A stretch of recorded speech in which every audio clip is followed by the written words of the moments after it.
Desde hace más de 3000 años, las comunidades indígenas celebran a sus muertos en una fiesta que privilegia el recuerdo sobre el olvido. Una fiesta integradora, representativa y comunitaria. Acompáñanos hoy a conversar con Juan Pablo García Uriostegui, licenciado en etnohistoria, becario del CONACYT con el proyecto La celebración de Todos Santos y Fieles Difuntos en la Nueva España durante el siglo XVIII. Y en el análisis, como siempre, el doctor Guillermo de Loya.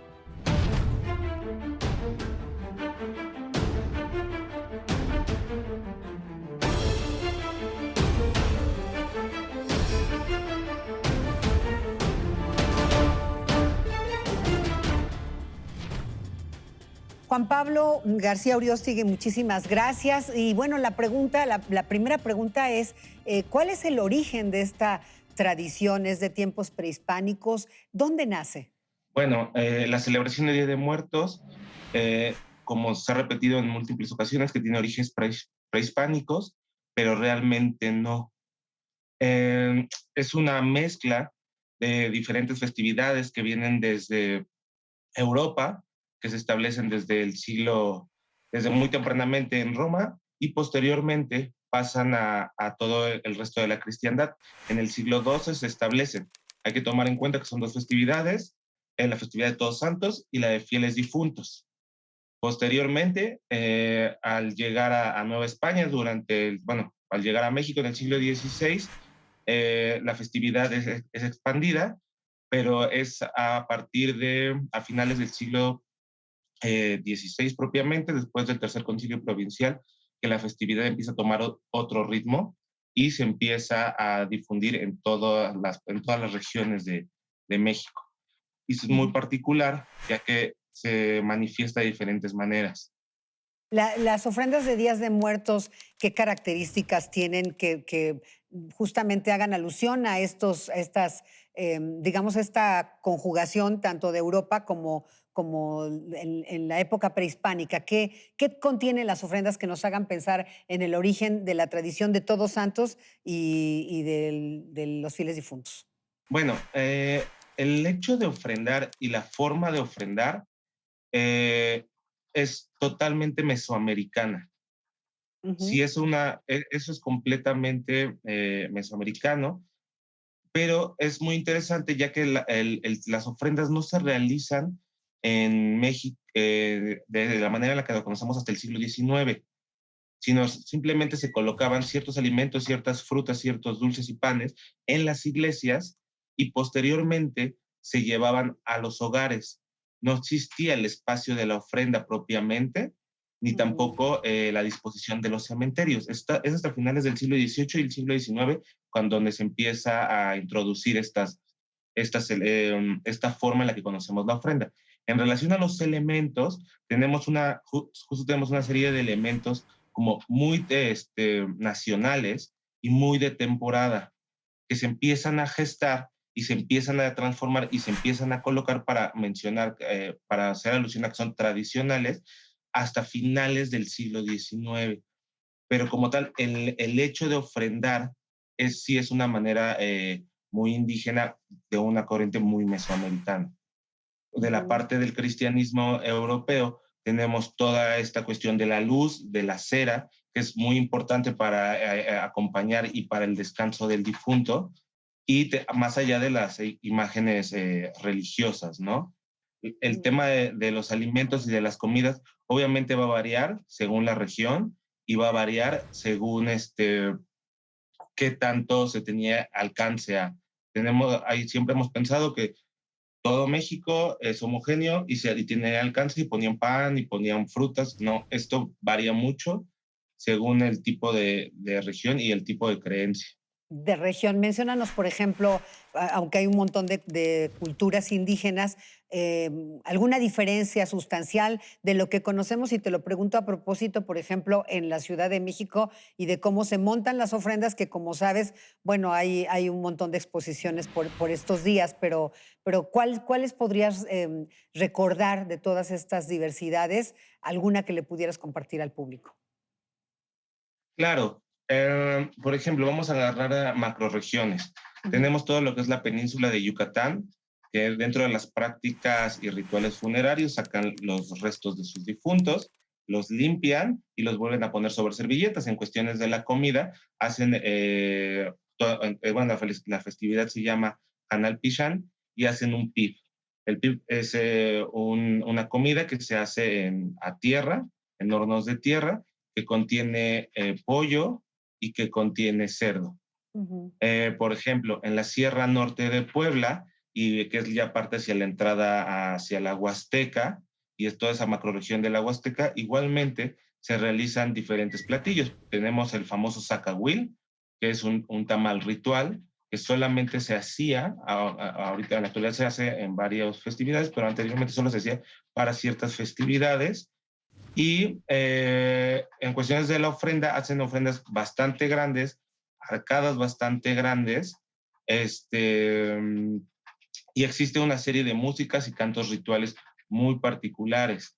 Ahí mismo en la Huasteca, un poco más al norte, yéndose hacia Tempoal, existen ya estas relaciones con los más directas con todos estos ancestros míticos, donde se empiezan a hacer bailes de viejadas, por ejemplo.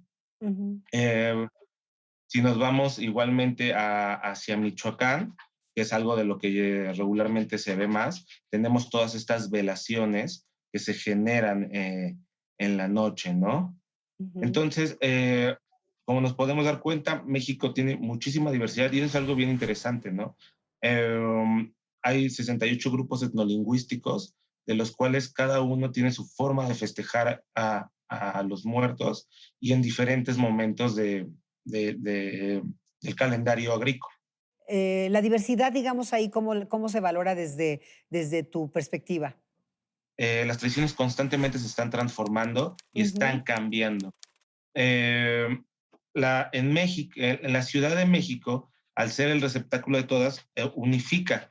Y realmente lo que últimamente se ha hecho es que literal, lo que a la población le gusta o le acomoda, pues de ahí se aprovecha y sale, ¿no? Este paseo de Catrinas es bien sabido que se inicia en 2016 con todo lo de James Bond y el 007, que es realmente no se correcto. hacía así aquí en la Ciudad de México. Y es una tradición propiamente, por decirlo de alguna manera, es una tradición inventada, pero que realmente al resto de la población le ha parecido.